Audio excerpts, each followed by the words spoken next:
So yun mga paps, may nag-comment sa YouTube channel natin. Ang sabi niya, "Sir, bagong GrabFood lang ako. Ilang araw na ako tumatambay sa mga SM at sa lugar na mataas ang demand. Wala talaga kahit na mataas yung top up ko. 1K wala pa din. Okay naman din yung internet ko. May ipapayo ka ba, paps? Salamat." So yun, payuhan natin si Sir, no? Shoutout pala kay Sir Gilbert Aquino.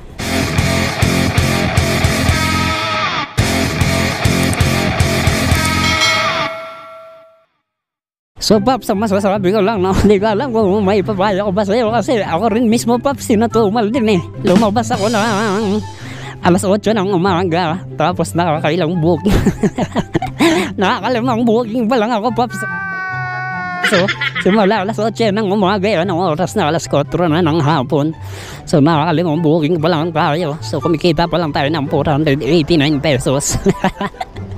So paps, ang masasabi ko sa'yo paps, sobrang tumal na kasi ngayon simula nung nagluwag yung yung lugar natin, no? Simula nung naglabasan yung mga tao paps, ayun, naging matumal na si Grab.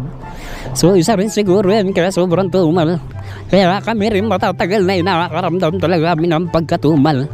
Lalo na siguro sa mga bago, lalong mas mahirap pasukan ng booking.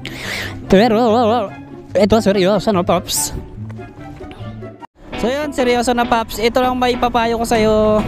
Mag-top up ka na lang siguro ng malaki. Lakihan mo pa, kulang kasi yung 1K paps. Karamihan kasi paps, karamihan kasi ng mga rider paps, ang mga top up niya nasa 1K to 1.5. So siguro dapat maging advantage ka. Gawin mo siguro mga 3K to 4K ganun paps, para may tiyansang pasukan ka din ng booking na cash. Kasi paps, bihira yung mag-top up ng mga 3K to 4K pataas eh. Matagal gawin yun. Ibig sabihin nun, maghihintay sila sa merchant na napakatagal. So yun, hassle din yun sa kanila, kaya hindi sila nagtatop up na malaki.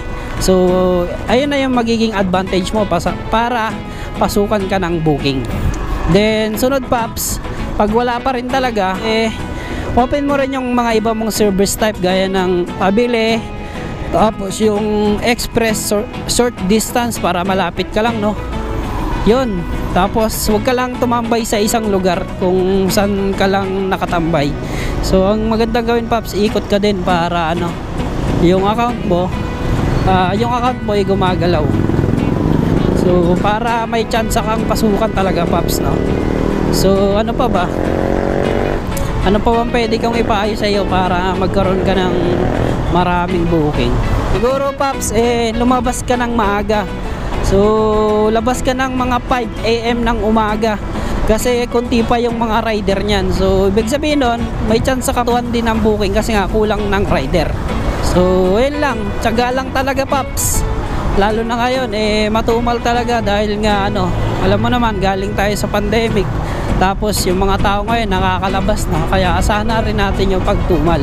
Ayun lang yung may papayo ko sa iyo paps. Sana pasukan ka na ng mga booking. So yun, tiyaga lang paps, laban lang.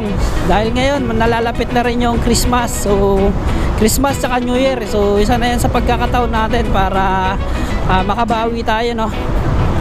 So yun lang, sana may natutunan ka sa mga binigay ko sa iyo mga tips. Yun lang paps, ingat and God bless.